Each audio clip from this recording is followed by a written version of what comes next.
No bullshit of any kind. Get ready for the Ochelli Effect.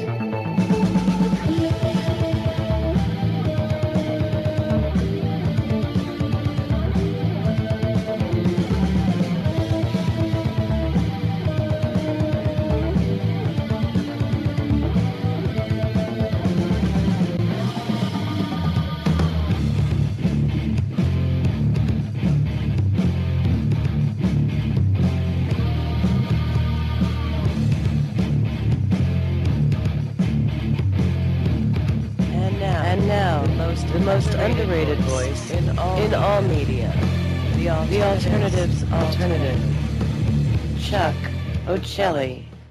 29th day of June 2016. This is the Ochelli Effect, broadcast live on American Freedom Radio at AmericanFreedomRadio.com. However, we're going to dispense with my usual commentary tonight because this is a cooperative effort, actually, between myself and the hosts of the Human Frequency, which usually follows me here on AFR. On this night, and they will follow me, and we will go into a continuation. So we're looking at a 4-hour broadcast here. Now, if it's being replayed on other affiliates, obviously they'll have to split it up, but you'll hear the Human Frequency appear in the slot with the Ochelli Effect, all that kind of stuff.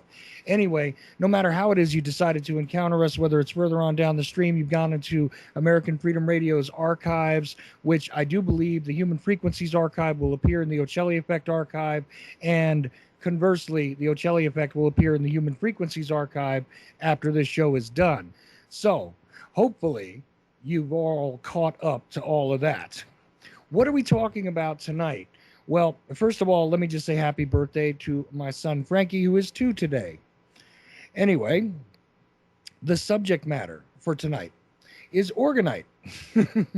So the graphic that went out said Orgonite All Night, kind of funny, but it is what it is. And, you know, I have to take a step back here because a lot of people don't realize that that maybe I'm a little bit more familiar with the healing properties and many other properties that are useful in, well, what generally people would refer to as crystals. Now, a lot of people think of this as a new agey kind of concept, but to me, this is the rediscovery of ancient science. Okay, now, here we go. He's getting flaky, right? But no, this is part of the reality around us, and I do believe that there are many things that we can rediscover, which may be useful in a allegedly modern concept that we live in at this point, the construct as it stands. So who joins me tonight but Sharon and Gabe from the Human Frequency? How are you doing tonight, guys? Doing great. Thanks for having us on, Chuck. Thank you, Chuck. And this really is your subject matter. I've got to be honest with you. I'm not as educated about Orgonite in particular as I would like to be, but I am starting to discover that that there are many people that are talking about this. This is becoming a wave. You guys are, well, you're unique in that the way you present it is very unique, but I would say that that a lot of people are starting to turn on to this idea for various reasons. I think it would be extremely useful, though, to begin at the very beginning. You know, what is it? First of all, what is Orgonite? Okay, let's talk about the components and explain it as if I have no concept whatsoever, you know, as if I've never bothered to utilize things like rosy quartz and certain healing, as if I've never understood that there was usefulness behind lodestone or hematite or anything like that. Let's just pretend that nobody has any idea what's going on and let you guys give us a 101 on what this actually represents. What is Orgonite? And well, I guess we should start with the components. What do you think? Well, before I start with the components, actually, I just wanted to add something, which is that this is going to be quite a rabbit hole. So we're not just going to talk about the energy device and what it does, but everything that led up to our discovery of it. And we're going to get into the chemtrails, the EMF, the suppression of science, and the suppression of free energy technology. So I just wanted to add that in there before I talked about what's in it, because this isn't hippie stuff. This is a deep conspiratorial rabbit hole of cover-up that you cannot believe. Even in the last week, I learned shocking new things in the cover-up of this free energy, as well as it ties into the chemtrails cover-up. So it's all kind of interconnected. So I just wanted to throw that out there. And I likewise wanted to thank you for mentioning that it seems like a little woo-woo new age kind of nonsense, but there is a science to it, and we, with our work and our efforts, seek to find that happy medium of spirituality and science, because it is both. You can't have one without the other, or else it just won't be taken seriously. And a lot of people weigh very heavily on one side of the spectrum or the other side. So again, we seek to combine the two and create sort of an organic, holistic synthesis of all the elements to better explain this technology. Right. So, I like that phrase, actually. Holistic synthesis is really a perfect way of describing how you need to bring these concepts together for people, because as Sharon very aptly explained just now, this has been quite suppressed, as have been many technologies. Okay, I said that real slow for a reason, but the fact is that quite honestly, when we even take a look at what is considered to be modern Egyptology, okay, there is a profound misunderstanding of a great many of the technological aspects to that particular society, even as they unearth the allegedly hidden Tutankhamun's tomb and these different aspects to the pyramids and so on and so forth. I think it is profoundly misunderstood. I think it's because a great deal of really universally acceptable knowledge has been kind of lost, but on purpose. And I think it's extremely valuable to discuss that as well as we go forward, because in modern times, people do understand that, the work of like Nikola Tesla has certainly not been shared readily with the public exactly. And many other scientists, I mean, including the work of Wilhelm Reich, have been, well, not exactly featured, let's say. Even worse than that. Even worse than that. That's part of what I want to talk about tonight is the history, the extremely shady history of how our government suppressed his ideas and killed him. Well, maybe we should begin there before we get into the components. I think you're right, Sharon. Go ahead. Well, let's start with orgone energy. Okay, so orgone energy. Wilhelm Reich, and I say Reich because that is how he pronounced his name. Most people say Wilhelm Reich. Wilhelm Reich discovered... As I did just now, sorry, but Wilhelm Reich. I do it too, but he pronounced it Reich, so I'm saying it that way. He discovered orgone energy when he found that there was a bioelectrical pulse in his patients. He found that the human body was energetic, and he was able to measure this with a sensitive millivolt reader. So this was the discovery which happened between the late 20s and the 30s when he was discovering the energy. And then what he realized about this energy was this is the life force energy that ancient cultures have known about it for millennia. They called it chi or prana. This is the energy of us. It's in the atmosphere. It's in all plants. It's literally everywhere and is the stuff of life. It's actually what many people think of as God, when God is not put into a human form, but is more of a spiritual concept. The idea of God being everywhere, this universal consciousness, that actually is what this is the scientific discovery of. So that was huge. And that's not the kind of stuff that many people understand or that our government wants out there.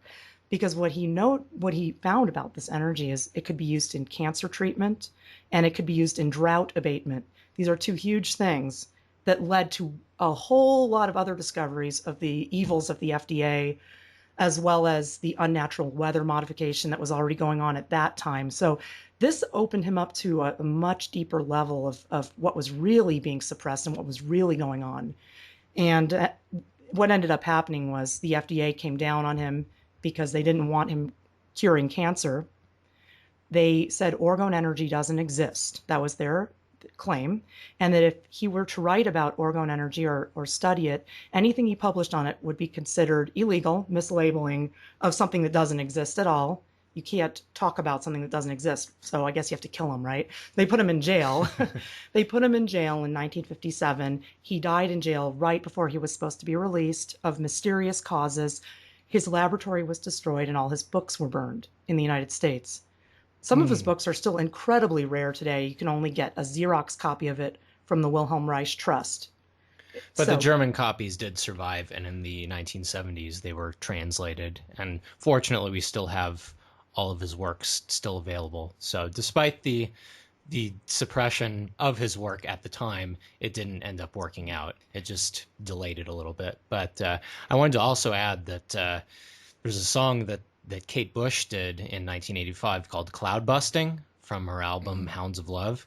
And the music video actually very accurately depicts Wilhelm Reich's story. It's his story. The song Yes. is his story. Yes. It's all about his work from the point of view of his son, Peter. Now, Which I Kate find Bu- this rather, I'm sorry, I find this rather strange because you would think that, now, here I go taking the skeptic's point of view for a second. I find this rather strange because it is accepted in medical scientific terms at this point in time that there is an electromagnetic component to the biology of the human body. How do I know this? Because listen, they measure things with an EEG in the brain, right? So they recognize that there is an electrical activity that occurs. Now, electricity, although that's a very sort of, I don't know, not the greatest term, let's just say, for all of what's happening, it seems as though that even mainstream science should be able to accept that there is an energetic component to the biology, that it's not, you know what I'm saying?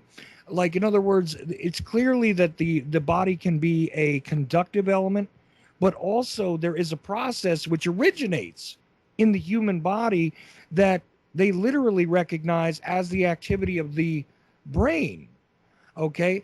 Not only that, but, you know, the heart, there are certain electrical activities there that they can understand. There is the concept of neurology altogether as the science stands. And you would think that the next natural step would be to understand how it is that works, and that orgone energy would make sense in that context. And yet it's still being suppressed. So what do you make of that? Well, first off, the easiest answer to that is look at the money. And the cancer industry, the cancer industrial complex, is a great place to start.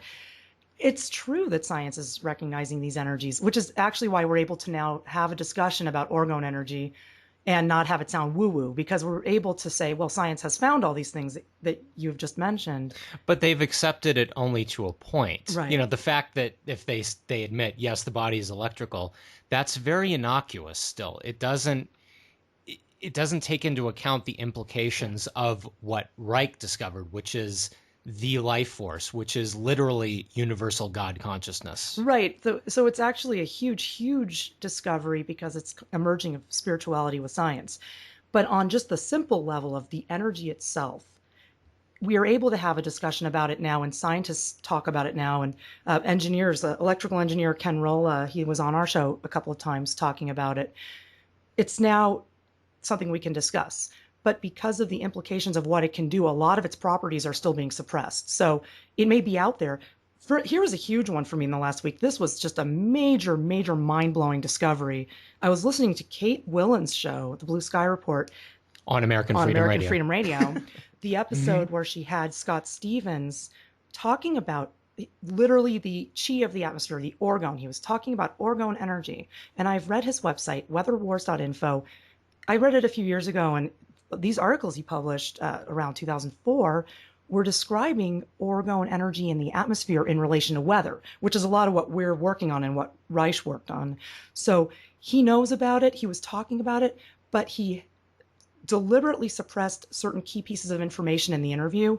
And I had my suspicions about him, which were confirmed by this interview, is that since he is in the now, here's another weird one: the mainstream anti-geoengineering movement. Okay, so you've got Wow. the people. Okay, so this is another layer that we've discovered. So you've got the people who don't know about chemtrails. You know, they're walking around with their heads in their iPhones and they're not looking up and they don't know. God bless them all. Yeah, there are many of those people out there. Your listeners very likely have looked up and seen chemtrails at some point. They're awake. They are looking around. Then there's the people that are out there. They're the controlled opposition, sponsored by the very multinational globalist corporations that are destroying the world and that are behind the geoengineering programs ultimately. But there's controlled opposition where all the people that can see the chemtrails are being given this information as the so-called alternative to the mainstream that says they don't exist. However, this information is missing the very vital key components of the opposite of chemtrails and death energy, which is life energy and the free energy technology we have today to undo geoengineering. It's a huge cover-up. Well, and that is fascinating in that it is struck me as completely strange that that people talk about the negative effects of various things like electromagnetic fields. Well, here's the thing: an electromagnetic field, generally speaking, is not going to have all that much effect on inanimate, or let's just call it, objects that are not alive. So, being that they have a great effect on living things, it seems to me to suggest that there must be some common component between electromagnetic fields, right, and living things. Now, when we put that in proper context, yeah, we can take a look at the separation between the plants, the animals, ourselves, et cetera, et cetera, et cetera. But what we do need to understand is that there's a greater context here where there is a biosphere. I hate to utilize that particular term, but it's the best one I have, where there is a biosphere, which indicates that we have a living collection, okay, of organisms that are in a cooperative state on the living planet, okay? Am I just out of my mind to think this, and therefore, why is it that electromagnetic fields would obviously not be part of the equation here? Yes, I would say you're completely out of your mind. Well, our body does communicate electromagnetically, so it's part of us. We actually do have electromagnetic fields. When we have a thought, this has been scientifically proven too, when we have a thought or a feeling in our hearts, it actually influences the quantum field around our bodies. So there's a connection between us and the world around us. Many scientists study these ideas, and there's a collective, a morphogenic field. So when we could actually pass on ideas through a field around us. This is still not totally accepted in mainstream science, but it's not accepted. It's quite rejected. Yeah, there's these suppressed TED Talks. Oh yeah, Rupert Sheldrake did one a few years back where he talked about morphic resonance, and he talked about that very sort of stuff of people being able to manifest in a quantum field, and that talk was immediately censored. That is exactly bringing us back to why is mainstream science ignoring orgone when it's clear that our bodies are communicating electromagnetically and it's clear that we are energetic beings? Because of the implications that we have that kind of power over our world. When we understand that. And I'm sorry again, but here's where questions jump up, and this is what I'm going to do to you guys in this first hour for sure, is hit you with a lot of questions, because I take these little steps of logic in my mind and I say to myself, well, here's the thing. Here's what I can observe. If you go into a room, let's just say you go into a room with a group of people, all right? And one of those persons is in an upset, an agitated state, an angry state, let's just say, or in a profoundly sad state of mind. A lot of people that walk into that room, maybe not everybody, but a lot of people that walk into that room without a word being communicated, without a single bit of body language being put forth, without any sort of presentation, a blind man can walk into that room without hearing a single noise and feel a shift in his own energy, as in, gee, I feel almost like a very down feeling when I come into this room. There's an atmosphere here. And it seems to me as though, logically, you would say, that means that human beings generate something that is not spoken, that is not part of physical movement, that is not, that is just simply there. Now, I personally have the ability to observe some of these things. Not everybody can see that because I have a high light sensitivity, and I'm not quite sure why that happened to me, but whatever it is, it's one of the advantages to being just about damn near blind for me. But what's interesting is you talk to people and they'll tell you, look, I just had a bad feeling when I came into this place, or I had a good feeling when I came into a place. And it's not based on the standard, your olfactory, your visual, your, et cetera, senses. There's another sense going on there, which seems to speak to the rest of the biological creature. I mean, again, I must be out of my mind here, but it just seems to me as though logically somebody would say that there's something else being generated by the human creature. And logically that would be what is understood. And Chuck, you're smarter than most people. Keep that in mind. I mean, you can't believe how hard it is for people to get certain ideas into their heads. It's so difficult to understand. And this is most difficult because you can't see it. So it's very easy for people to dismiss it. I have an example of this, and it's kind of a weird one, but we met somebody we know in town for a coffee the other day, and I got such horrible attitude from the waitress from the get-go, and I knew she couldn't stand me. I just knew it. I just knew it. And Gabriel knew it too when I mentioned it later. To a lesser extent, but I knew it. But here's the thing. I said, we were sitting down and I was having a cup of tea, and I said, I really want some more hot water, but I don't want to ask her because she doesn't like me. I said, I'm just going to go to the restroom. Does one of you guys mind getting the hot water for me? Because she doesn't like me. So I walked away. And our friend, while I was gone, Gabe mentioned, he said something. What did he say? Yeah, he asked me he didn't pick up on what Sharon picked up. Whatsoever. Yeah. So he asked me, is this just like a general antipathy? I think is what he said. It's so weird. And I was not in a position to explain it because A, it didn't happen to me, and B, I can't convey to someone who can't pick up on anything. It's just like one small example of how different people see the same interaction differently. Since it was me, and I guess because I'm a woman, women are pretty intuitive, and a woman knows when another woman doesn't like her, and I knew it. So I was like, I'm going to stay away from this waitress because I want my water coming back to me without spit in it. So, yeah, or worse. Yeah, or something else. Anyway, so I knew that. Gabe, to a lesser extent, knew it because he's a very intuitive person, and so even though it wasn't happening to him directly, he could see it. And our friend is the opposite of intuitive. I mean, like, you can't imagine somebody who just doesn't get it more than that. I mean, I've met a pretty psychotic person in this town, and he had no clue this person was psychotic. I'm like, this person is insane. I mean, like, mentally disturbed and kind of scaring me, like coming over and to me alone and trying to freak me out. There's something wrong here. And this guy's like, really? Well, I just see, you guys are talking and now you're not. It's just like physical. So physical world stuff for some people. So I don't know, just different ways of viewing it. Yeah, as per usual. I mean, some people's senses are simply sharper than others.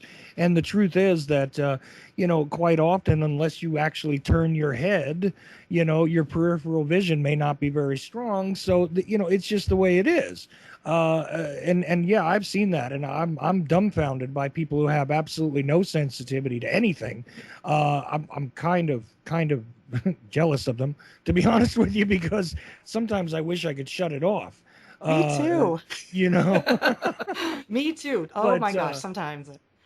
It's only because of the negativity that's generated. A lot of times, I take the billiard ball approach to that, which is, I try and throw a cue ball into the mix of their rack of negativity. And it works on occasion. Sometimes you take somebody who's projecting that crap and they're not really projecting it for you. I know we're getting sidetracked here, but occasionally you just do something which is like a random act of kindness, and sometimes it'll change the trajectory. However, there are people that are just insistent on negativity because that's their comfort zone, and what can I say? But it is true that most people can observe some level of that. Even the most unaware would tell you that, sometimes they're totally unaware of other human beings, but they have a sensitivity to animals for some reason, and they can tell you what the animal wants before the animal takes an action. I've seen all kinds of levels of this, and it could vary based on the listener's own experiences, right?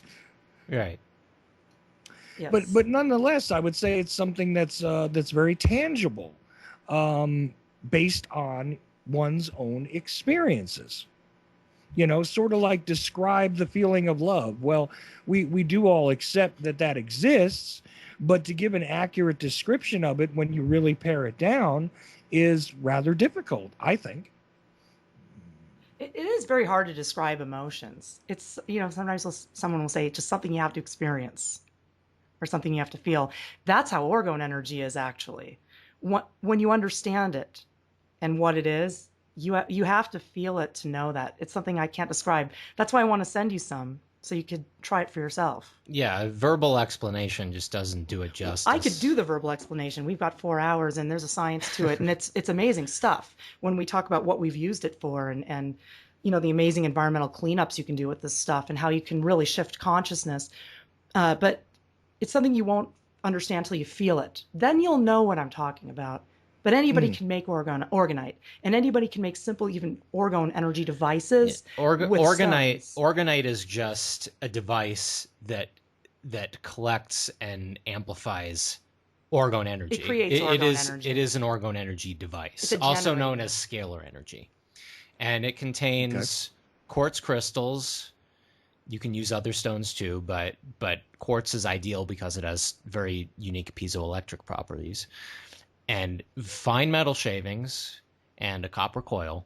And when you encase all of those ingredients in resin, and the resin catalyzes and hardens, then you have orgonite. And it comes in many different shapes and sizes, styles, whatever, but it has to have those elements in it. Well, it sounds like too simple to work. I know that. That's why I would like to explain how they actually work.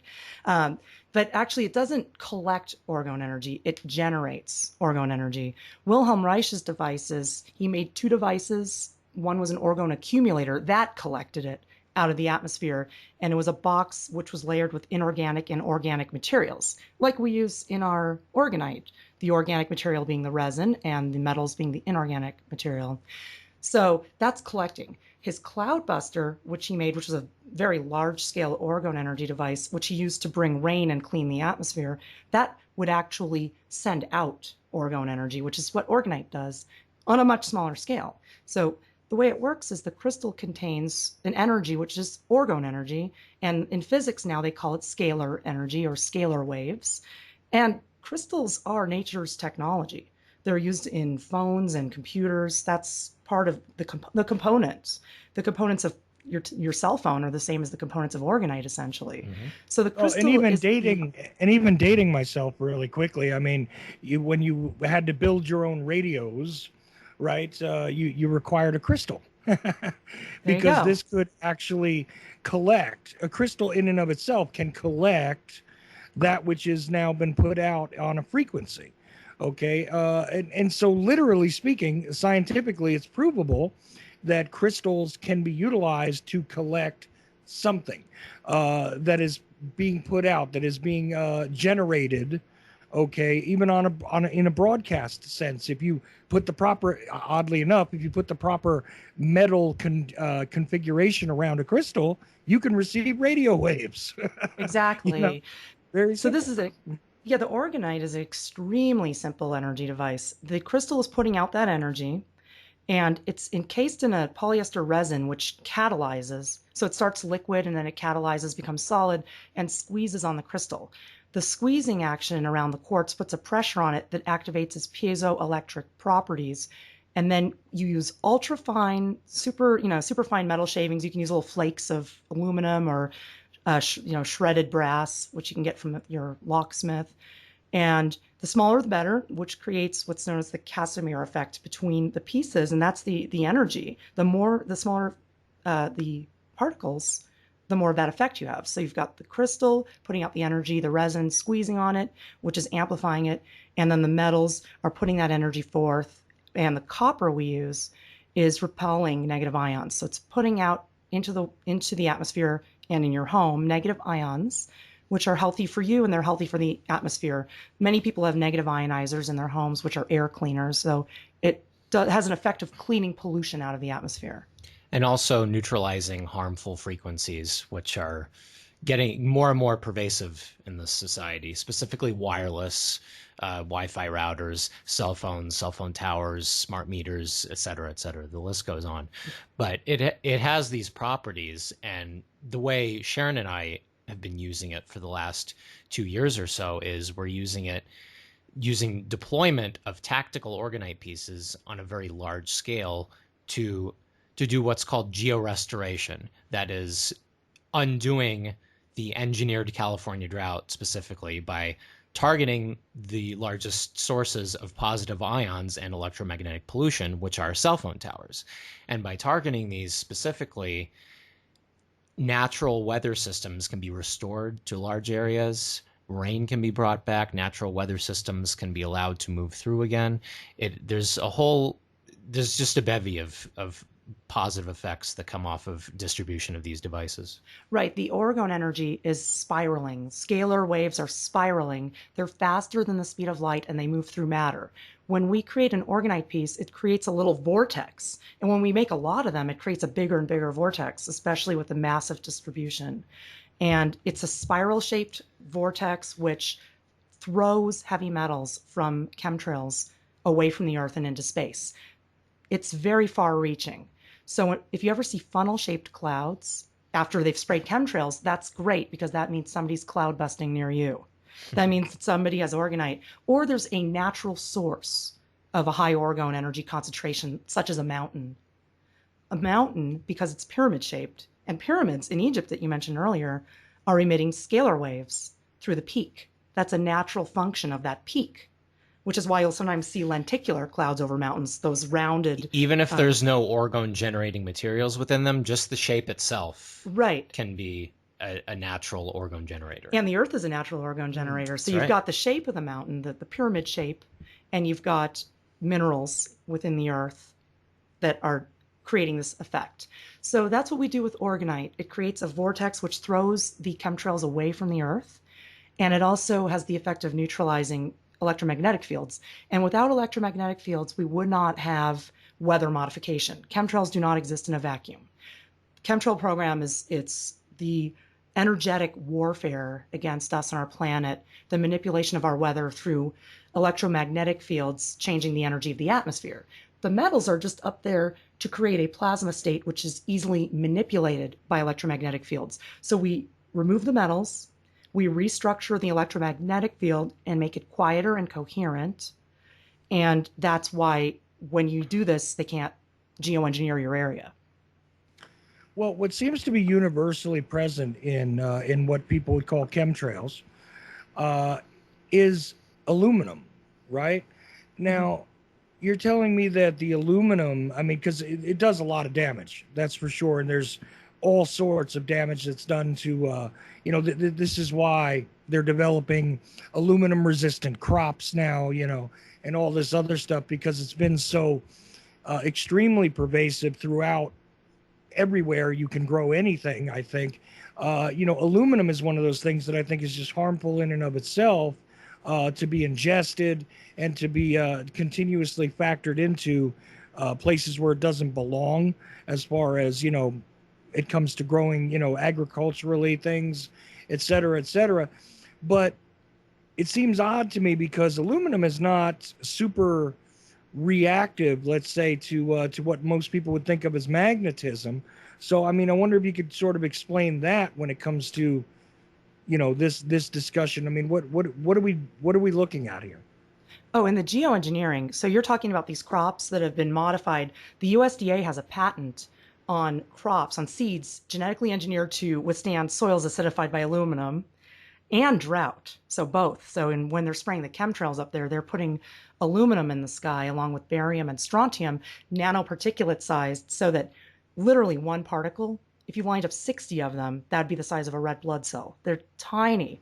And yeah, This is just unbelievably dangerous for us and for the Earth. We're breathing it. It's in the soil. And I actually see many levels to the geoengineering, not just weather modification. So I see that the aluminum is being put in there. A lot of these things are being put in there to poison the Earth. It's not just about modifying the weather. And, it sounds like a big conspiracy, and it is. Monsanto wants to own the food supply. All these bio, what do you call them? Agribusiness, biotech industries. They want to own the food supply. So, there is definitely an agenda with the geoengineering to damage the food and make it so that we have to, or think we have to, buy the seeds engineered to withstand the aluminum. It's a huge money game. And they also want to pollute our water. There's a huge agenda to monopolize water. So that is part of it. And that's a lot of why we... Absolutely. But what I'm thinking is, with the orgonite and does it affect the poisoning? Does it do anything for that? Okay. For that, I recommend actually check out our archive of the shows with Ken Rolla, particularly the second one on that topic, because he talks about the different ormus minerals and things you can use to clean your soil once it's happened. So it's reversible. And the orgonite isn't for the soil exactly, it's for the atmosphere. However, we can use them in the ground, but the main purpose of orgonite is to neutralize the energy and clean the air. For the soil, there are different things you can do. It's related technology, though. It's still scalar wave technology. It's just on a different micro level where these monoatomic elements are literally programmed to remove pollutants from the earth. They have the anti-frequencies. It's something that's a little, it's pretty advanced. Ken Rolla is a great person to listen to learn about how to clean the soil. Okay, no, that's good. I'm glad that there is something that works in tandem with the orgonite, which cleans the air and the atmosphere itself. But that's I think that's a fair question, though, because there's a lot more going on with the chemtrails, obviously, than the atmosphere and the aerosolization, which does destroy the air itself. But when you think about it, I mean, there must be something that could be applied to the water specifically as well, right? Yeah, actually, orgonite works very well on water. And very, very interesting thing about water is there's been a scientific study that literally prayer and good intention can purify water. That sounds pretty woo-woo, but let me tell you, this is done under a microscope by Masaru Emoto, ice crystals of polluted water next to water that has been the same exact water after a prayer has been said by a group of Buddhist monks, or some nice music was played. It's very interesting how easy it is to change these. I mean, it's not easy, but you know what I'm saying? It's like it's within our means. Exactly. So that's, yeah. I mean, that sounds a little out there, but it's all it does sound completely out there, but I'll tell you what, here's what's been actually reproducible. I hate to use that word too. I know there's a better word for it, but the fact is you can reproduce this yourself. I've seen people do this experiment where you pretty much feed bad sentiments are definitely different. they form differently. They actually behave differently based on the energy that has been exerted upon them. It's kind of an odd mystery to me, the behavior of water, and I think it's one of those things that's worthy of study as well, because, well, here we go again with mainstream science. If our bodies are so heavily laden with water, and we can see that sentiment influences water, this would be another area that I think there are a great many revelations that could be rediscovered as well. Don't you think? Can I tell you a crazy story about something that relates to what you just said? Sure. Somebody that we know that makes orgonite in LA received a warning letter from the DWP about fecal matter in the water in their neighborhood, and it had a map of every affected home. So the whole neighborhood, was pretty much affected. And there was one house that wasn't affected by this contaminant, and it was their house. That's weird. It showed up on the map. It was literally on the map. The whole map is in the dark color, and there's this one light colored square just right in the middle of it. And yep, sure enough, it was their house. Pretty funny stuff. Nice. But I mean, I do believe that is an area of study that needs to be explored in depth. Yes. Because it does seem to me as though the influences of the atmosphere itself, not just in a standard scientific fashion, but literally the the water which is in war-torn areas, even if not contaminated by some biochemical element or whatever else, is of a different quality, let's say, than water that is in a peaceful area. Things like this seem to influence water in a way that I think science has not quite caught up to yet, or has lost over time and needs to be rediscovered. Which is part of the reason why I can entertain this in my mind, this whole thing, as we go forward. Like I said, I'm a little skeptical because we're talking about vortexes and all of these things, and most people don't have a way to physically observe this, right? When you're talking about these vortexes being generated, and literally, if you think about it, if you visualize it, you would think momentarily, at least, that you'd be able to see some of these contaminants being sucked into a vortex. You can. You can. There absolutely are ways. We have a whole photo gallery. How do we do that? On our blog. On our blog, we have a whole photo gallery where we show in action what's happening in the sky. I've been recording the sky for over 3 years every day. And when I first started doing this, it was a chemtrails blog. I was just reporting on the spraying. I didn't really know there was anything we could do about it. And for the past 2 years, it's become more of a weather warfare blog where we're literally in real time fighting the weather war, and I record it. And there are many, many pictures of how Orgonite cleans the sky. I have day after day after day, and in many locations all over California. I even have some from Colorado when I was out in Boulder. And also, if you want the quick version of it, you can go to the website, thechembo.com, and click on the photo gallery, where I just have basic pictures of things in the sky, and I'm explaining what they are.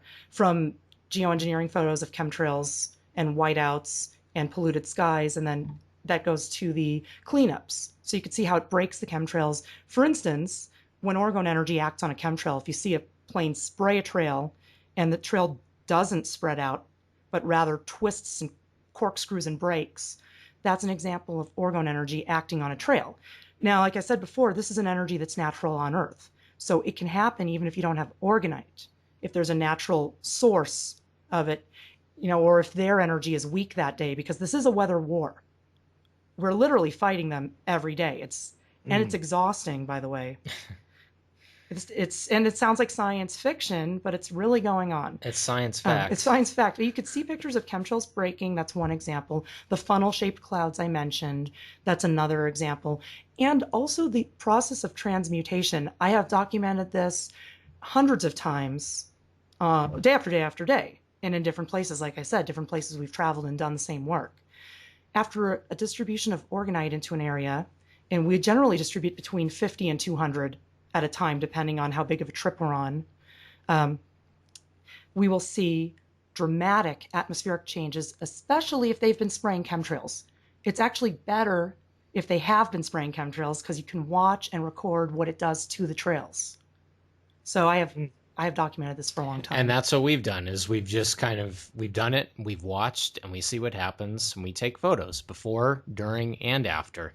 And I feel the need to kind of say to people that we want people to be skeptical. We want them to do their own research and use their own discernment. We want people to look into this and see the evidence that we and many, many other people all around the world have presented, and to just try it and come to their own conclusions, because people need to start taking personal responsibility and start using their brains. Oh, and I just want to add that it's very hard to prove anything like this. And I actually am not seeking to prove. I'm just creating an archive of, daily photos. That's what I'm doing, as well as satellite imagery and weather reports and different things, that just to collect evidence. My hope is that I'm not a scientist, so my hope is that science will begin to explore this more, and maybe I'll be so honored that they'll use my years of evidence as part of the study. Maybe they'll say, hey, we've learned this. Hey, look at these photos. They show the same idea. So I'm just hoping that I could contribute a small piece towards this journey of discovery of a new free energy technology. Yeah, it's just a body of evidence, and we certainly don't expect or want anyone to just take our word for it. We don't want people to take anyone's word for it. People, that's what I was saying. People need to look at the evidence and do their own research and arrive at their own conclusions. And that's what we seek to present in a very rational, scientific, and spiritual minded way. Yeah, and that's the great thing here, because honestly, I always say to anybody who listens to any of the programs that I do, or discusses any of the topics that I've covered, and believe me, it's been a wide range. I always say, look, don't take everybody's word for it. Don't take my word for it. Please examine it for yourselves. This seems to be one of those areas where, look, you guys are not saying that even you have the definitive answers about this. Quite honestly, somebody could come along and tell you how to refine what you're doing, I'm sure. Yeah, we got some good advice. Yeah, we got some good advice already from Ken Rolla on how to refine our work. It happens. It's an ongoing learning process. And he's the one that taught me in the first place, about the whole idea of it. I learned it from him and a few others. And yeah, he has had some great ideas. Yeah, and that's the great thing, is that, what you're saying is, look, take this and take it even further, which I appreciate a lot. That's for sure. Now, a couple of questions came up, because I do take Skype questions during my show. And by the way, if you guys want to, you can go to the American Freedom Radio chat room at AmericanFreedomRadio.com. If you go to the website and you click on the live chat, you can go there and add your sentiments into the chat room. Or if you're on my Skype list, I do look at the questions from time to time. And I'm at charles.ochelli on Skype. So friend request me, I accept everybody. I don't necessarily keep you if you're a spammer or troller or a pain in my neck. But if you're just going to interject into the show, no problem. I will take those questions. I do prefer you go to the chat room, though, because I'd love for you guys to interact about the subject. But anyway, the thing is this. A couple of questions came up. One is, what about the electromagnetic fields that are generated by high-tension power lines? This is a huge issue, especially in the northeast of the United States. I know that for sure. Most famously, we have extreme cancer clusters that have occurred in places like Toms River, New Jersey, where you have, toddlers coming up with leukemia in alarming rates and things like that. And some studies were done where they found that really the high tension power lines and the electromagnetic fields thereby generated by these things were probably a large contributing factor to that explosion in leukemia in toddlers. Okay. Now, so we see the destructive nature of the electromagnetic fields being generated this way.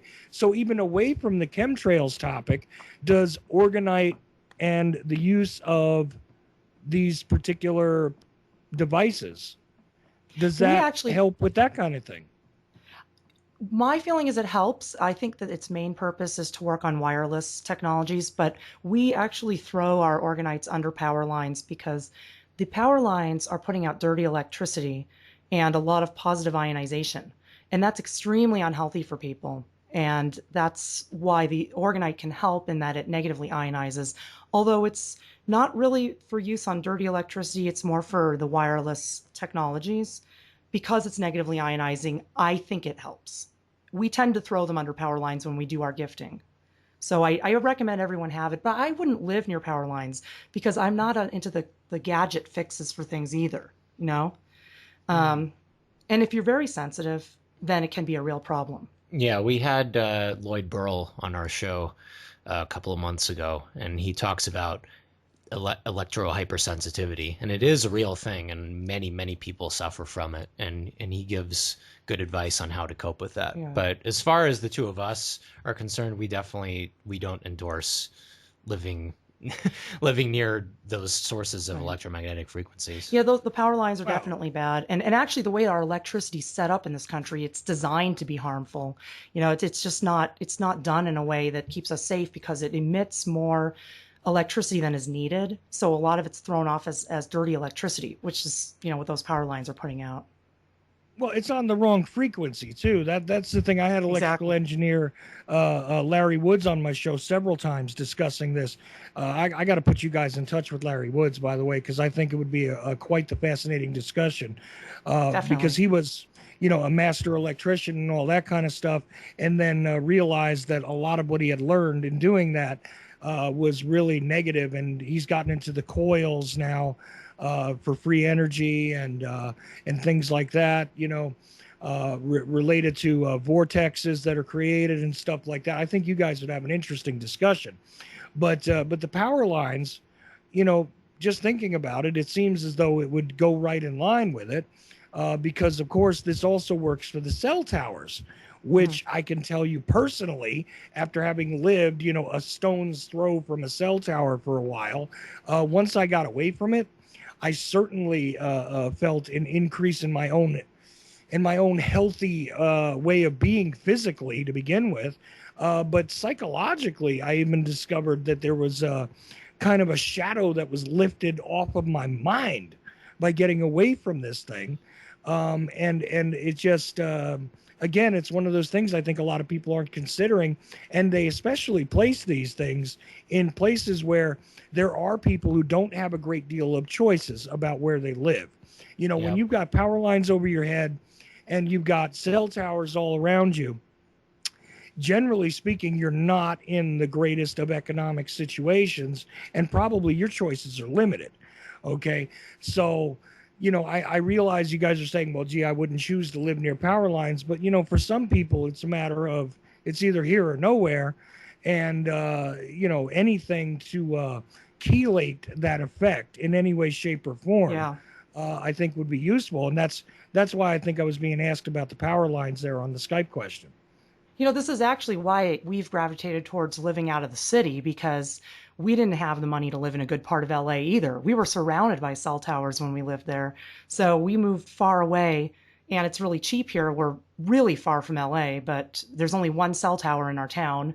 I could still hear it, I could still feel it, but we did neutralize it with orgonite, which helps tremendously. But yeah, I know what you're saying. And if you don't have the choice, you've got to do things for your health. You've just got to, I say you have to have orgonite, but that's because I've lived with it and I know how it helps me. You can make your own orgonite. You can go to my site and learn how to do that. But there are other things you can do. I think simply just having a healthy, natural diet, eating fresh food, doing whatever you can to be healthy when you're living in a polluted environment is very important. And, things that anyone can do, choosing fresh vegetables instead of fast food, for instance. But it's a tough one. And in the cities, they put a lot of cell towers, and particularly in low-income areas. Gabe and I have gone into all the worst parts of LA, gifting orgonite to the towers, because you had mentioned Compton, Southgate, Linwood, you name it. You had mentioned that you felt like a shadow was lifted when you moved away from the tower, and you hit on the head one of the other agendas behind the geoengineering and the energetic attacks. It's a frequency fence. If you ever felt that low ceiling feeling, something feels just not right, you feel like a low energetic ceiling, you feel a darkness around the tower, it's literally creating an energy field that's harmful to you. And there's a huge aspect of mind control involved. So people don't really realize these are mind control devices, and they are electromagnetic weapons against humanity. Right. And I use the word shadow because I can literally physically see the shadow. Actually, it took me the moving out of it for I think it took about a week actually before I recognized that the shadow had lifted. But quite honestly, it was something that I could visually observe. But again, I'm an odd duck. So we're about to go to break. And I do want to get more into the discussion about cell towers and how, how this works, what it actually does related to that. But also the vortexes that you were talking about before, Gabe was talking about, were in the home, it sounded like. And so I wanted to talk about that because physically observing it in the sky and being able to observe the difference in one's own home are two different things. So I definitely want to get into those two aspects as we go further on this cooperative effort between the Ochelli Effect and the human frequency, which does focus on orgonite tonight. So stick around, guys, because we will be back with Gabe and Sharon from the human frequency here on the Ochelli Effect. And hey, in hour 3, it becomes the human frequency with me riding as the passenger. So stay tuned. It's going to get deeper.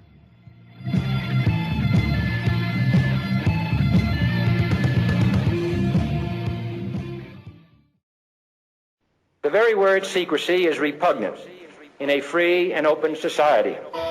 And we are, as a people, inherently and historically opposed to secret societies, to secret oaths, and to secret proceedings. We decided long ago that the dangers of excessive and unwarranted concealment of pertinent facts far outweighed the dangers which are cited to justify it. For we are opposed around the world by a monolithic and ruthless conspiracy that relies primarily on covert means for expanding its sphere of influence, on infiltration instead of invasion, on subversion instead of election, on intimidation instead of free choice, on guerrillas by night instead of armies by day. Everything we want to sit and write's in our midst, but we don't really give a fuck, that's the twist. Once you fall into the trap, it's a bit. Somebody took a bullet for your right to exist. When they slide that by you, they give you a rifle, your G.I. Joe. Hold on to your Bible, it's about survival, that is what it's free by. So the second hour begins on the Ochelli Effect. Of course, that was Payday Monsanto playing us into the second hour. And I do appreciate that I have use of that track for the second hour here on the show. And it is interesting because this is one of those rare nights when we're not discussing the military-industrial complex. It is one of those nights we're not discussing the political charade that is generally pulled over the eyes of the individuals to keep them from understanding what the true power structure is like and all of that. No, instead we're talking about the energetic world, and the subject is orgonite. And of course, my special co-hosts for this evening on my half of the 4-hour marathon here are Sharon and Gabe from the Human Frequency, which is a show which generally follows mine here on American Freedom Radio on Wednesday nights. And gotta say, the subject matter is extremely interesting. I am still somewhat skeptical on some levels. However, I've got to tell you that it seems as though there must be a natural solution to the unnatural difficulties that we see arrayed against us as humanity. And of course, we have discussed so far, the electromagnetic pollution, which is what I usually call it. The fact that the frequencies on the Earth, yes, making sort of a bow to the title of their show, the frequencies on the Earth have been purposely set so that they are harmful to humanity in general. If you've ever heard me talk to Larry Woods before, you know that this is part of the agenda somehow as well. The chemtrails are a reality. All you need to do is look up, and that is all there is to it. But you know what? An interesting way to fight back is being presented here tonight, and I think it's extremely worthy of study, no matter how effective you think it is coming into this subject, you, the listener, I mean. The fact is, any way which we can refuse, resist, and deny those that wish to poison or dictate to us or manipulate us is absolutely worthy of discussion on this show. So anyway, guys, I really appreciate you taking this time with us tonight. And of course, I'll go into your show for 2 hours as well afterwards. And it is a combined effort. And I do appreciate you having the patience with me on the subject. Hey, it's great. I mean, the subject takes hours to cover. We've actually barely started, and we've been 1 hour in. So it's huge, and it's completely related to your regular topics on the show, because this is the most amazing part of it. We're literally discovering our own power. That's what it is. And the powers that be, or the powers that want to be, don't want us to know that we are the infinite creators of our world. So this is not woo-woo stuff. The only authority is the supreme authority within. We don't have to follow any of their laws. Any moment we decide we don't want to, we don't have to. We don't have to comply with any of it. What's beautiful about orgone energy is this energy flips consciousness so that people don't even have to know we put it in their towns. The mind control matrix of the cell towers, it's just one more piece of the attack on all of humanity. It's the invisible part that most people don't know is happening. So you might know about false flags and hoaxes, and you might know your food and water is being poisoned. You might know those chemtrails are up there. But what a lot of people don't know is those little cell phones, they're putting their posts on Facebook today about 9/11 being an inside job, is poisoning and mind controlling them while they're doing it. So well, and this is Yeah, and this is another thing where it's on multiple levels. Let's connect the dots. I often call them slave tracking devices. I do not utilize a cell phone myself at all. Awesome. And the reason is that I don't want to be tracked. Now, that's one aspect of it. You're being tracked. You're being, databased. You're being kept track of in all sorts of ways. Not only your location, but your habits, your interactions. I mean, literally, the microphones and transmitters on these things work if you have a way to access them in ways that the user has no control of. This is all true. Mm-hmm. But it's only one aspect of that control mechanism. So now we're going to talk about the rest of the story. So go ahead and I know it's a little Paul Harvey kind of thing, but go into it though, guys. I mean, explain how, somebody might say to themselves, well, look, it's an electromagnetic field, and okay, fine, I can understand that maybe it's going to cause some damage to the body or whatever else. But I mean, let's talk about the mind control aspect of that field and what it can do. Yeah. Your brain is part of your body. If that's the part that thinks and it's being affected by electromagnetic fields, it's going to affect how you think. So it's plain and simple. It's affecting your brain and body. It's affecting the communication of cells within your body. So the cells are communicating electromagnetically at a certain frequency, and our body is naturally at 7.83 hertz, which is the Schumann resonance. And we're getting bombarded with microwave frequencies, and these are, these gigahertz frequencies. If you look at the speed at which it's going, it completely disrupts your cell's communication within the body. It's totally counter to the natural energetic process. Yeah, it's completely incompatible with virtually every living thing. It's going to give you the crazies. I mean, if you're near a tower and they're spraying you with chemtrails, you're going to start to feel crazy. I used to experience this before I knew about any of this stuff. Before I knew about energies, and I would have thought this was all hippie nonsense. I used to live in this totally depressing world of just hazy skies, low energy, feeling sick all the time, feeling tired all the time, not knowing why everyone was acting especially crazy on certain days, and living in poor neighborhoods, which made it worse. This stuff is it's just to create a dreary, miserable atmosphere on our planet in which we're sick and unhealthy. We're slaves to the medical system, which can't help us because they won't tell you it's electromagnetic radiation hurting you. They'll say it's a mystery if they can't figure it out. They don't know about the chemtrails. Prescribe you toxic pharmaceuticals. Yeah, in the meantime. I went to a throat doctor. I like you, Chuck, I had a throat problem and I had a throat surgery. I heard you mention that before. And the doctor that I mentioned to the nurse, what about the chemtrails? How's that affecting my throat? They gave me an allergy test. They did all this different stuff to figure out what was wrong with my throat.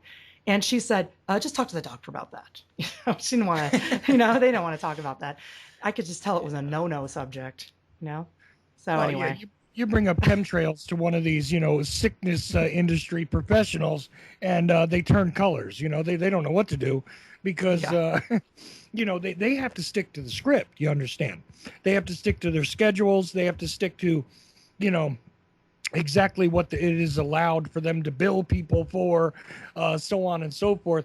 I mean, my throat surgery came out because I had a sleep apnea problem, and it was like, well, let's study him as he sleeps, which, they woke me up about halfway through and said, well, we don't need to see anymore. You're going to have a stroke is what's going to happen while you're sleeping because you're not breathing.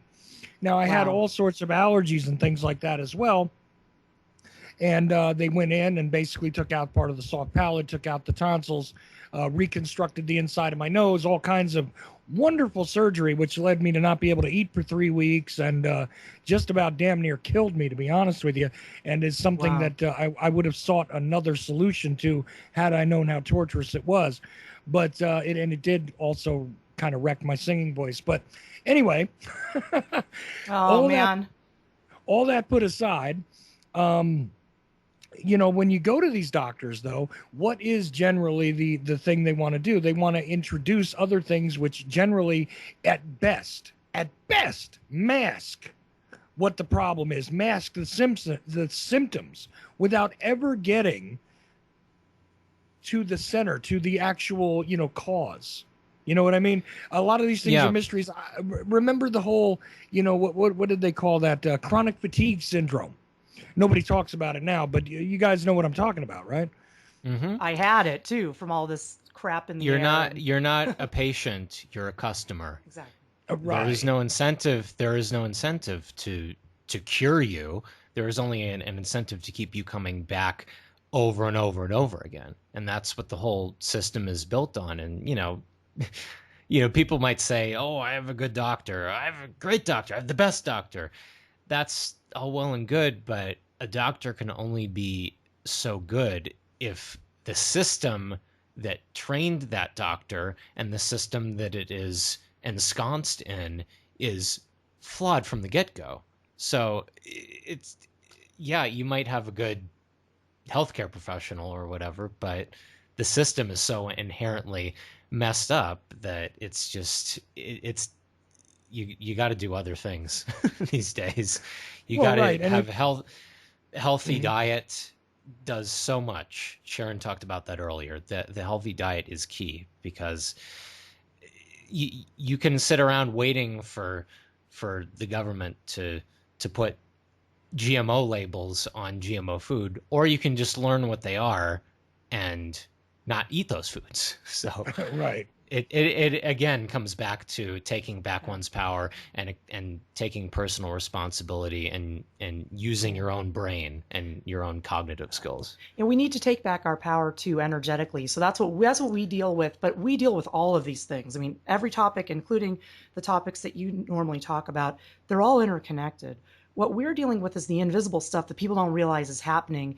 And once you start to work on it, then you realize it has been happening. You see what's been going on. You feel the difference, and you realize that the mind control, it's not just about television programming. It's literally about restructuring the body and brain through metals and frequency. They are turning us into robots. Now, I've seen people to where this has completely been achieved already. I've seen people who are just not even human anymore because they're so full of pollutants and so bombarded with energy, and they're just automatons. I've seen it. That's the goal, and that's part of the transhumanist agenda. So we have a way of fighting it, and it's really amazing once you start, because you kind of don't realize how sick you were until you start to purify yourself, chelate the heavy metals out, and remove the frequencies. Then you know what I'm talking about. And once you start to work with solutions to any problem, not just chemtrails, not just frequencies, when you start to work with solutions to any problem, it opens up a whole new chapter in the book. Yeah. It's just it's unbelievable. It happened for us 2 years ago. We were beyond depressed. We thought there was no solution to the chemtrail problem. But we found the solution, and we've seen over the past 2 years how it has worked. And again, we're just amassing that body of evidence to describe what's going on. Yeah, there's other well-known orgonite. Sorry. Oh, it's okay. But something Gabe said, just struck me though, is that you felt overwhelmed by the chemtrail problem, and I want to get into this for a second, because I've got to be honest with you. A lot of what I consider to be the panopticon of weapons, which are aimed at humanity. Okay, that's literally what I call it. What happens here, though, is in a lot of cases, people begin to educate themselves about it. They start to step outside of the box, okay? And what happens is, through individuals who I swear to you, I can guarantee are controlled opposition, okay? You are meant to submit to a sense of powerlessness. You understand that this is the agenda, but there really isn't anything you can do about it.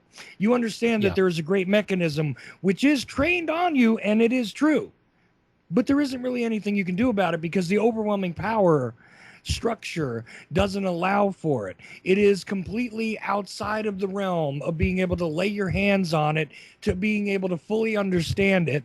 And it's just, listen, just buy my crap, because I'm going to help you. I'm not going to mention any names, but buy my crap because after all, the world's coming to an end and the sky is falling. And not just with chemtrails is the sky falling, but with everything the sky is falling. But I've got umbrellas for you. You guys know who I'm talking about. Yeah, Okay. we do. We do. And it's actually funny because we almost don't even really talk that much about chemtrails anymore, at least not since we discovered the solution. But it's just, it's tough. It's tough when you encounter those elements of controlled opposition, and they are everywhere. It was actually shocking to me to learn of new people in the controlled opposition or people trying to capitalize on the problem. So most people who talk about chemtrails are not talking about any solutions. And they've got whole careers based on doing public talks and documentaries about chemtrails. Now, global chemtrails conference in Canada, so many of these things. Every single person there is controlled opposition. I'm sorry to say it. I'm calling out everyone. Government, I'm military. so sorry to say it because a lot of these people I listened to for years and thought of as the authority. And let's stop for a second because look, controlled opposition is different from the establishment's opposition. It may be intermingled, but it is a difference. There's a difference in character. You're being misled into some of the right information, just enough of the right information so that it's verifiable for your sensitivities as someone who is a skeptic of the system, but never really led into the full spectrum of the reality. You're basically just putting a box over here. It's sort of like, the misbehaving child is given a toy instead of having the behavior corrected. And now, look, be distracted with the pretty toy because at least that satisfies part of what it is you wanted. And that's what goes on a mass scale when it comes to alternative media, which is why I get myself in trouble all the time because I'm always saying pretty much I can't stand either side of that equation when they say, well, these guys are alternative, you should be on their side. It's like, no, they're full of crap. I don't care who is, behind them. If it's a corporate structure or if they're a podcaster in their basement, if their information sucks, it sucks. Bottom line. and that's all there is to it, right? So yeah. But what's amazing You're is absolutely I think right. we need to make a differentiation between what is controlled opposition for people, because people use that term just like they use the term provocateur all the time, and they don't know what the hell they're talking about. So first, let's define what we mean by controlled opposition, as opposed to, like I said, establishment opposition. Well, to start even a little further back, I always make a distinction between misinformation and disinformation because the two are completely different, and it's all about intention. It's all about intention. Misinformation is just someone saying something that, for whatever reason, they're not correct, to put it quite bluntly. But disinformation is the deliberate withholding of information, necessary, vital, crucial information, and it's done deliberately so. And that is the difference. And I do think that controlled opposition is in a strictly disinformation camp. Yeah, I mean, I used to be misinformation myself. I put out some stuff that I've had to correct. I'm willing to correct myself when I mess up. Right. No, me too. But disinformation is also sometimes fabricated as well, where you don't have just, being misled, but literally they create information which is completely specious, fictitious, etc. Right? You have something that is not real, that is being presented as real. It appears to go along with a particular storyline that may have some real elements to it, but you're being given fabricated conclusions based on things that are not, basically on the solid foundation. So that's another aspect to disinformation. And yes, I think it's an absolutely necessary thing to make a differentiation between misinformation and disinformation. I'm sorry I cut you off there, Sharon. Go ahead with what you were saying, but I wanted to make that point as well. Definitely. And actually, I have a couple of examples. I'm just going to go right to the Dane Wigington example because I had a run-in with him. and I will call him disinformation. I'm sure I'm on his disinfo directory right now. I mean, Hopefully. yeah. I mean, because anybody who's doing anything right? Not anybody. I mean, some of the stuff on there really is disinfo, Yes. but some of it is like he put conspiracy guy Joy Camp. You know that comedy group Joy Camp On YouTube, yeah. They put out a conspiracy guy episode about chemtrails. Well, it was hilarious. That's just preposterous. And it made it to the disinfo directory on Geoengineering Watch, which I thought was ridiculous. Well, just to inform your readers, in case they don't know, Dane Wigington he runs the website geoengineeringwatch.org, which was one of the first websites that we came across when we first started educating ourselves about the chemtrail issue. Yeah, I listened to Dane for years. I mean, I listened to all his talks. I've listened to just about everything he's ever done online, and I've seen him speak publicly. And I was in contact with him for a while because he was sending me the flyers so I could put out the information about chemtrails and geoengineering before I knew anything about orgone energy or any solutions.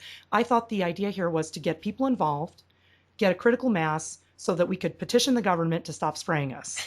And now that is laughable at this point because the government is not going to stop spraying us. They're not going to admit they're doing it.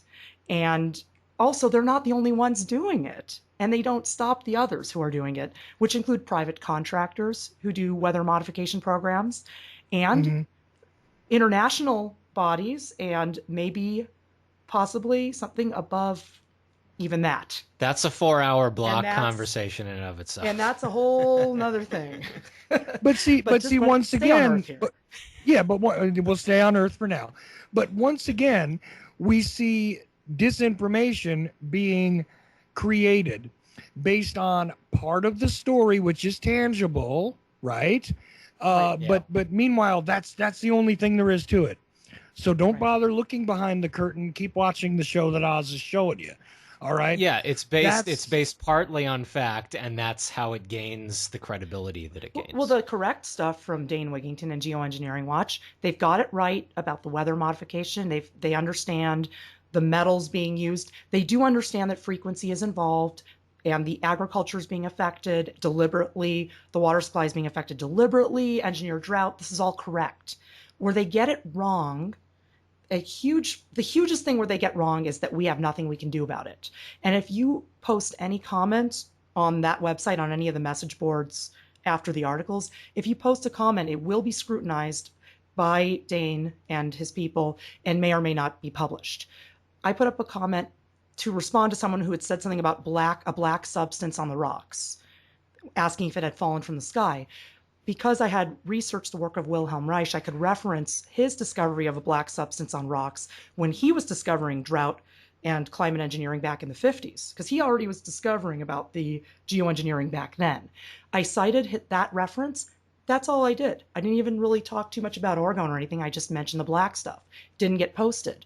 Someone else posted about Morgellons disease.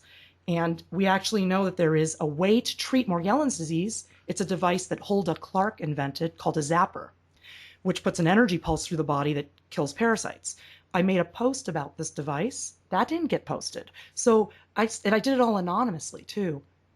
So I was seeing that solution-based stuff, or there was a piece of knowledge that was being covered up, you know? Well, we had a firsthand experience with that cover-up when, we used to watch his stuff online before we knew about orgone energy. And when we discovered orgone energy, Sharon emailed him, and we didn't get a response. He says he didn't get the message. That's what he said. Maybe he didn't. But I do know this for a fact. He doesn't want me to talk about it at his events. He doesn't want me anywhere near his events because we put out an email list before going up last summer to Northern California for a public talk and to attend his event with flyers about orgonite. I called the event Occupy Geoengineering Watch. That may have rubbed him wrong, but wow, just a little bit. that definitely got his attention, I'm sure. Yeah, he was very upset. I received a call from... Out of the blue. Well, I first received a call from somebody off of the email list who was related to the talk I was going to be doing up there, saying, hey, Can you please not do this event? This is not appropriate. Don't go up there with those flyers about Orgonite. And I just said to her, look, that's what I do. I give solutions. There's going to be 1,000 people here. They're going to get the doom report, and then they're going to leave, and they're going to be depressed. And I'm going to hand them a flyer with information. And she said not to do it. It was wrong. So I said, look, I'm doing it. You don't have to participate, but I'm doing it. And then I get a call from Dane Wigington himself a half hour later, telling me, first begging me not to do it, and then getting very threatening me with having the police remove me. He said that orgone energy has no place at his events and that he would lose all of his government and military contacts if he had a discussion of orgone energy at his events. He didn't even want me anywhere near there. So he said, if we show up, he will have the police remove us.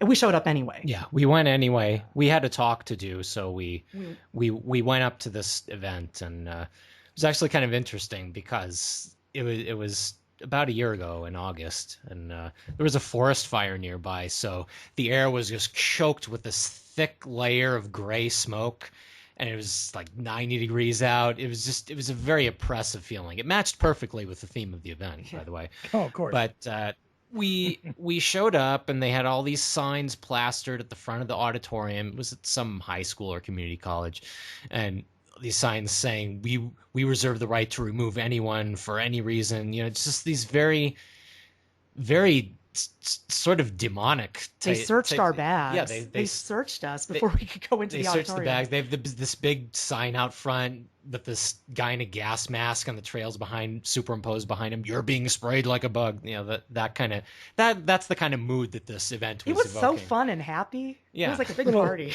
But anyway, little softcore fear porn never hurt anybody. Yeah, okay. Exactly. So anyhow, we left our signs in the car, and we showed up just as spectators, and we went to the event. And it was everything I thought it would be. and less. It was, just one after another, government and military people talking about what we are allowed to know about chemtrails, pretty much. And people I had looked to, the people from the documentaries, what in the world are they spraying and why in the world are they spraying? And all of a sudden it all came together for me. Dane had said he would lose his government and military contacts. Dane is so brainwashed and mind controlled. It's sad. I've never seen him smile once outside of this article that was written in 2002 or somewhere around there. I think 2004 in this home energy magazine about a solar powered home. Other than that, he's been like miserable and sad faced for over a decade. Well, there was a quote when he came on to speak at this event. This quote really struck us. He said, and I quote, "We must use our anger for fuel." Unquote. Yeah. That his exact words. And Sharon was taking notes throughout this whole thing, and it was absolutely painful. And I think midway through it, there was an intermission. We decided to just go out into the foyer and just start handing out flyers. And then someone told us that we had to go outside, so we started just on the steps of the auditorium, just handing out as people came out for the intermission to take a smoke or have a drink of water or whatever. So we handed out, I'm guessing, between 100 and 200 flyers before the organizers of the event caught on. Oh, they were very, very angry. They threatened us, and we left peacefully. I did not want to get arrested, or I wasn't there to make trouble. I was there to give out information. But it really all came together for me that night. Francis Mengels of the Forest Service, Rosalind Peterson, former USDA. I was starting to realize that all of these people that are talking about the geoengineering chemicals are all in the government or former government. Military people, a guy from the Navy was speaking, and he said that we need to let our representatives know, but they're not going to listen. It was all this stuff of like, we need to tell the government, but the government isn't listening. It was like a feeling of hopelessness. Hamster wheel. Just stay on the hamster wheel. Yeah. And no solutions offered whatsoever. By the way, we wrote a little blog entry about it. If people want to come to our blog, which they can find on our website, thechembo.com, we wrote a very detailed entry of what happened, complete with pictures. and it's it was very interesting the If way you it go ended. if you go to the news section of thechembo.com, you'll see the article that I posted about it back last summer. It's just to give you an idea of what's going on with Geoengineering Watch. And by the way, that's THECHEMBOW.com. Right. That is the website. And you know, it's interesting because I'm sitting here listening to what you're saying and using your anger for your fuel. You know, thank you, Darth Wigington. I appreciate that. You know, sure, that's fine. I get it. I understand the fear porn industry. I really do. But you know what always struck me about them is that, see, a few years back, I was on another network and I used to have a caller that would call in and harangue me about not having Dane Wigington on my show, about how I'm not covering, you know, geoengineering and chemtrails the way I should, and all these other things. And I said, look, you know what? I don't feel as though I'm educated to talk about it myself. I'd be more than happy to have Dane on or whoever else, because at that time, I thought he had his stuff together. It just seemed pretty logical to me, and I didn't realize that I was getting stuck in that cycle of, gee, there's nothing you can really do about it, and then, you know, be afraid, be very afraid, right? Yeah. And here's the thing, I reached out to Wigington, right? And he gave me no response and whatever else. Then I started to take a listen to his radio show, and I started to watch more and more of his presentations. And to be honest with you, what I took away more than the information after a while from it was this. When you see somebody who has a bunch of what I will describe kindly as sycophants around them, okay, and seems to be heavily ego-driven, okay, immediately a serious flag goes up for me, and I don't want to tell you what color it is. But the thing is that's what I saw with this guy, is that this was almost like a cult of personality that he had cultivated, okay, around his particular viewpoint, and there was no discussion to be had. There was no new information coming into the matrix, okay? It was just reaffirmation, and you don't question what it is that Dane says. All right. And that to me just did not sit well. It gave me a bad taste in my mouth, and I stopped seeking to have the guy on right there just based on that. But the more time goes on, I've got to tell you that that I fail to see any sort of solutions being offered, any sort of, you know, outside of, you know, call your congressman, which to me is a completely worthless waste of time, okay? Because really, you didn't select them, so they're not going to listen to you anyway, all right? You want to try it on a local level, you might have a shot, but when you're talking about your national representatives, you and me, we're lost in the sauce, baby. This is not going to happen. All right. Well, they don't care about us. We don't have the bankroll to, you know, to keep them going, even on that middle management level. We don't matter because we're not a large corporation. So, and good luck trying to get a large corporation to discuss chemtrails or even acknowledge that they exist. So, you know, that's just pointless in and of itself. And so that's the way I look at Wigington. I mean, and the information, some of it, like Sharon said, very solid. But this is the trick. They mix in the tangible, the verifiable, the observable, and they say, look, see, this is our legitimacy. This is exactly what gives us the reputation, because we now have it to be able to offer you that this is something you can see for yourself. We're telling you the truth. So a lot of people begin to assume, well, they've told us the truth about this, everything else on their agenda must be true. Never, ever, ever. Yeah, but never, ever, ever do I accept it, things like that, because that to me smacks of a religious cult. You know, you get a couple of assertions that are true, but then when it starts to deviate into other areas, it becomes part of another agenda that has nothing to do with those initial truths you might have been given. You know, Sure, you want to belong to a religious cult? Well, you will belong. You'll feel as though you're part of something. This is a positive, but it doesn't necessarily mean you're part of something good. And I don't know. That's just my random observation about it. I know, again, I deviated off the track here, but I felt the need to share that. Yeah, well, we absolutely agree with you. And again, like Sharon said, there's going to be 500, 1,000 people, whatever, coming to this event. They're just going to get the Doom report, and that's all they're going to get.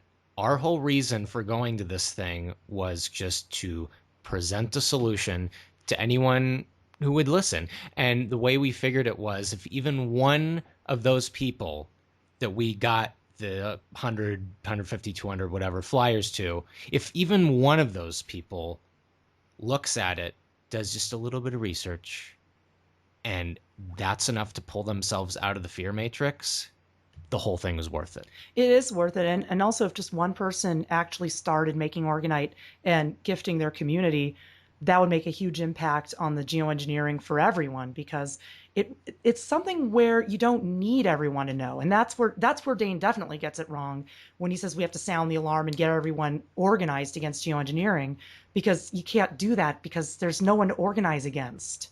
There's no one that will listen. But what you do is, one by one, you create the devices and clean up your town. An unorganized network, and it has to be unorganized because that way it cannot be subverted and sabotaged. Yeah. If one person gets it, that impacts thousands. Literally, it doesn't take a lot of people. It's sort of like the amount of people that need to wake up on Earth for everything to fall apart and for it to become like a new paradigm. That would be like probably less than 10,000 people would have to fully wake up. It's a fraction of a percent. It's so incredibly small. It doesn't have to be collective, and everybody thinks that everyone has to agree, but you don't. We all just need to wake up at our own pace and get out of the fear matrix ourselves. And that changes your world, and when your world changes, the whole world changes. Again, goes back to manifesting and facilitating in a quantum field, just like we were talking about in hour one. Well, right. And, and it does seem as though we've deviated away from the subject, but in truth, we haven't. This is the subject. And I'm so glad we've moved into these areas, because orgone energy is a vast topic. It's not just about atmospheric cleaning. This is not just about chemtrails. This is about human consciousness. This is about all the attacks on humanity. This is about tearing down global tyranny. It's about shifting the energetic field of this earth back to where it's supposed to be. It's about restoring what was here and what's been destroyed. It's about restoring ourselves and relearning who we are.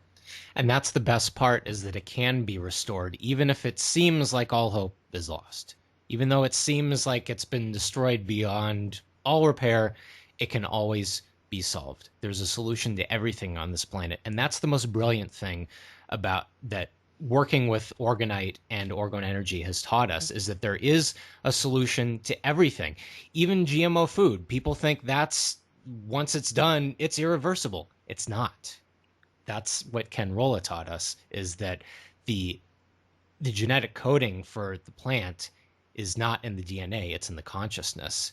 And they'll revert back to heirloom once these interferences have been done away with for even just a couple generations.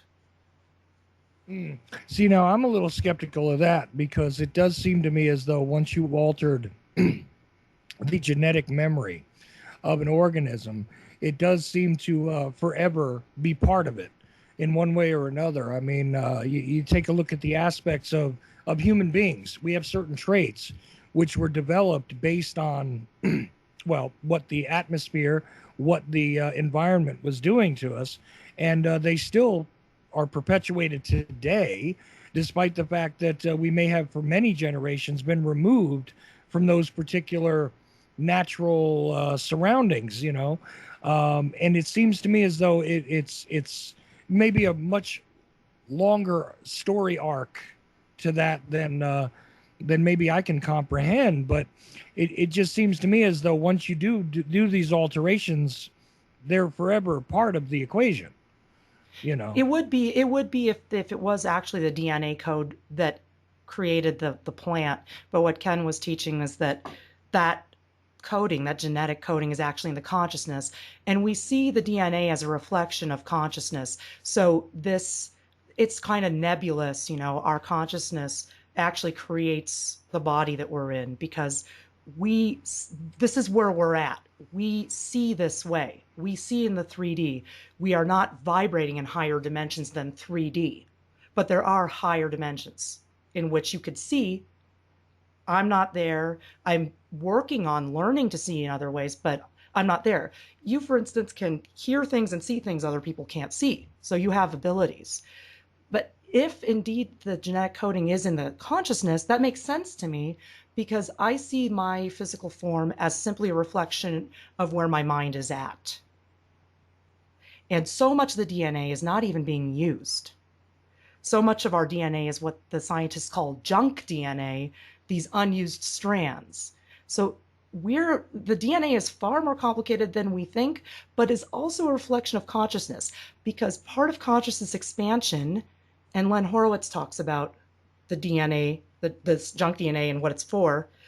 Part of the consciousness expansion is to reactivate that DNA. If consciousness can activate DNA, then it would follow, to me, that the consciousness is creating that genetic code.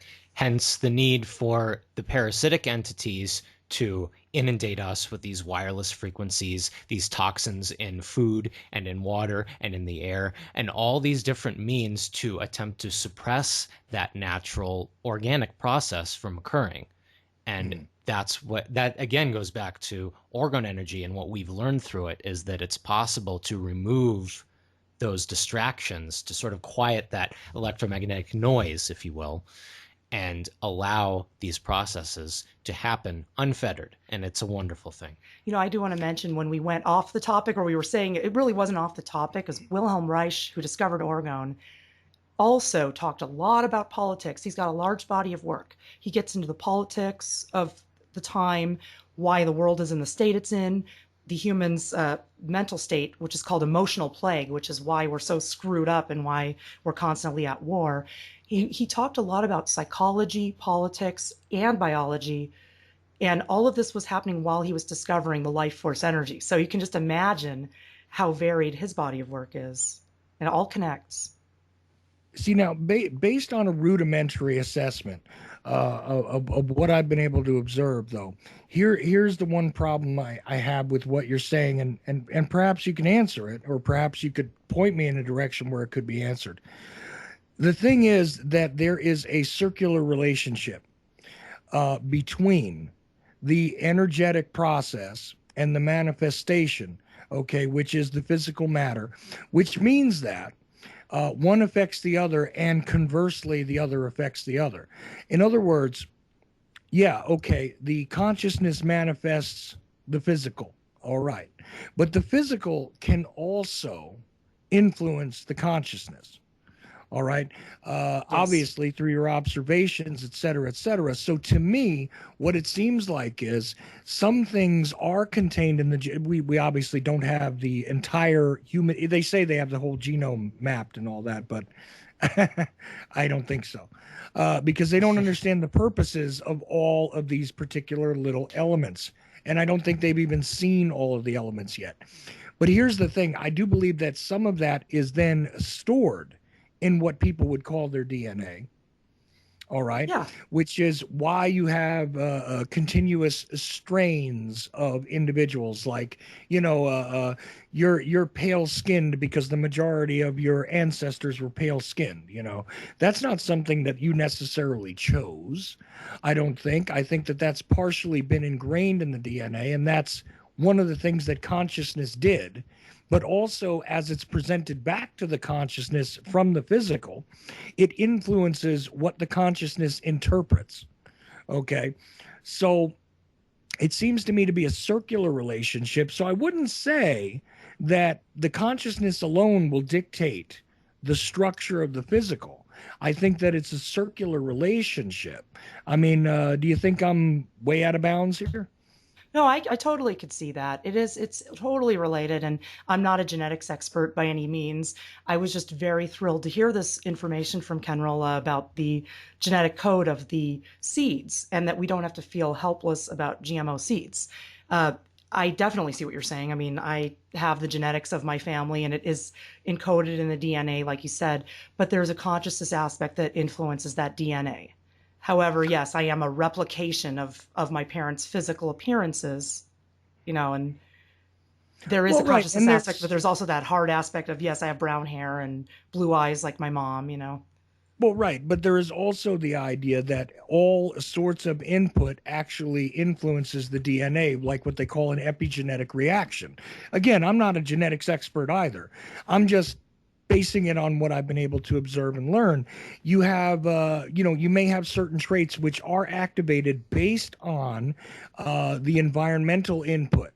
Okay, so let's just say that you have somebody who comes from a family where you have behaviors that seem to almost be genetic. That's not necessarily true.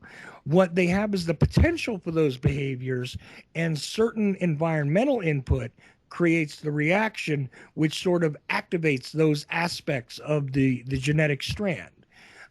Without that input or with a different type of input, though, you have different aspects of the genetic strand being activated. So this way, the consciousness influences the physical then creates, actions and observations and obviously experiences that feed back into the consciousness. So I'm thinking about this in a relative sense to the plants, right? Um, if you have added or altered that physicality, then it goes back to the consciousness in an altered state. Okay, which means that it has influenced the consciousness, and therefore, when it's remanifested, okay, you see, you have a slightly different animal. Now, that doesn't mean I'm applying to the gloom and doom school of thought here. What I'm saying is that I think that that's something that maybe not is not so easily going to revert back to its original form.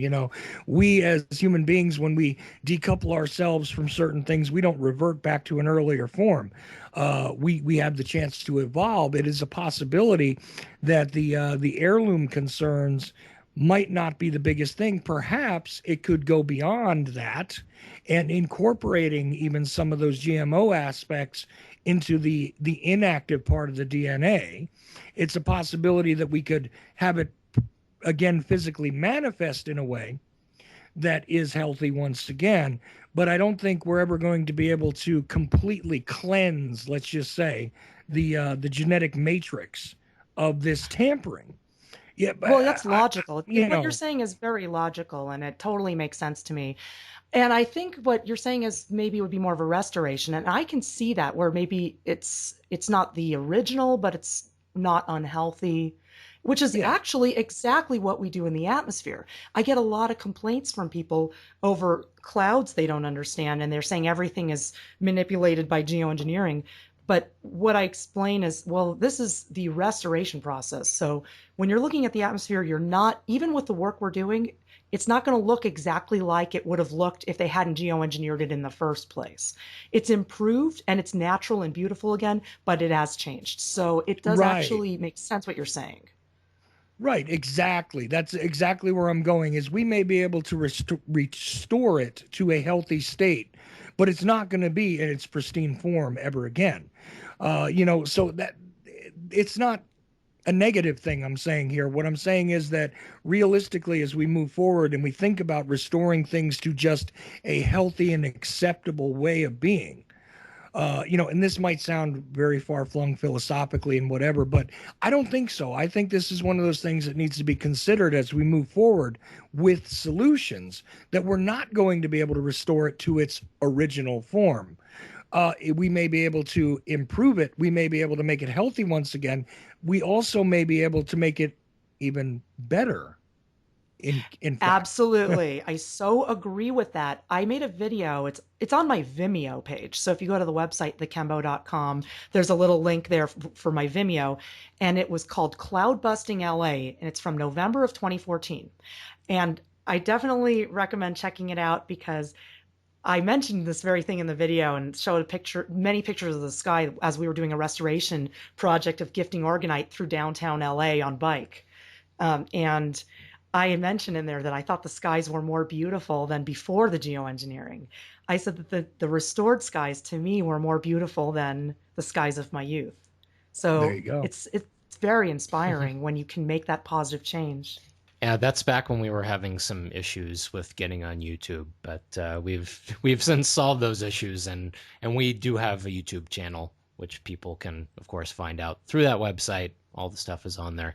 Yeah, that was a very interesting day, and the sky was just absolutely electric. The atmosphere was electric. It's unbelievable. It was exhilarating. I took a video of the work we did in the sky on bike, and I just put words over it because I wasn't speaking while filming any of this. It was one of the most amazing days of my entire life.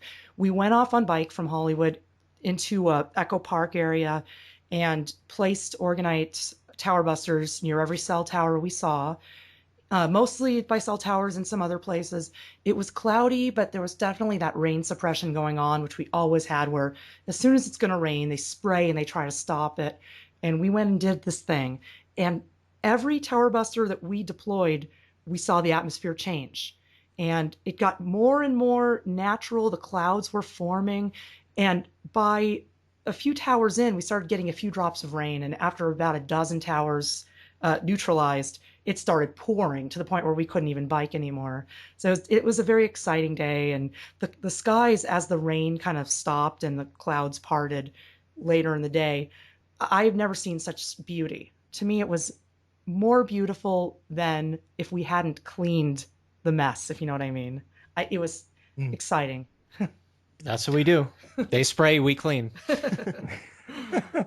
And there you go. I mean, this is the thing about it, is that it seems like, and again, taking the skeptic's point of view, I mean, if it's so simple to effectively deal with this, why is it that we haven't been doing this for the past, well, gee, to me, I trace the whole chemtrail phenomena back to the Vietnam War, which is as far back as I can go. You guys have told me that it goes further back.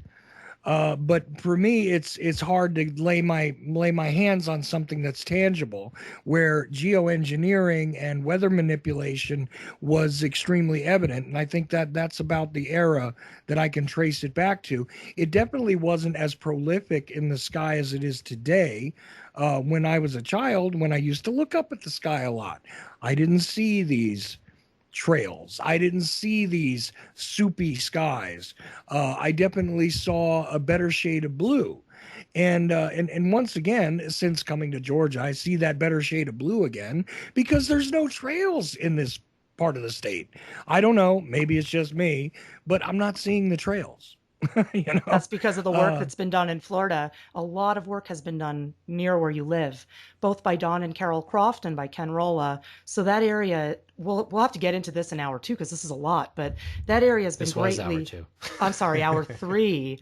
We'll have to get into that in hour 3 because it's a big story, but there's been a lot of great work done in that part of the country to neutralize the geoengineering. As far as why haven't we been doing this? Suppression of ideas.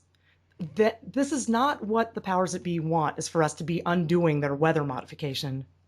They want control of the weather.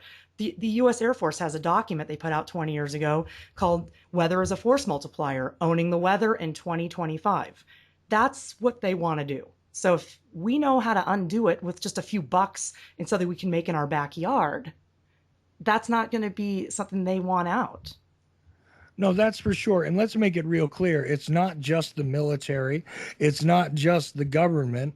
But as you did speak to, but I think is worthy of repeating, I mean, tell people what we're talking about here. It's when you say the powers that be, there's no more apropos a description, really. Well, what do you mean? We've started calling them, it's the late Will Cooper called them, the New World Order.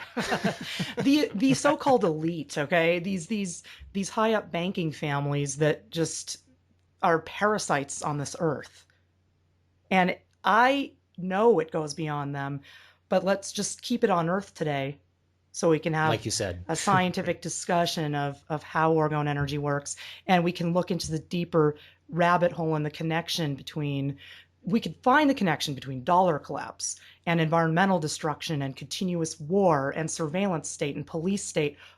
all of these things are completely connected. And behind it all is a eugenics agenda and an attack on all of humanity. Population control. Right. And thinking about it further, I think in hour 4 we can go off planet just a bit, but I think it's extremely valuable to stay on planet just for the opening rounds of this, because realistically, even though we're doing 4 hours worth of a broadcast focused on this subject, we're really only scratching the proverbial surface here. That's the truth of it. I mean, it is literally endless what one can observe and what one can absorb on the subject. So the Ochelli Effect's time is done, but I'm not done tonight, folks, because I'm going to go on into the human frequency in the next hour. So stick around, stay tuned to American Freedom Radio, and if you're catching this on a podcast later, go into the next episode, because this conversation is going to continue with my friends Gabe and Sharon from the Human Frequency. It's their show next. Stay tuned.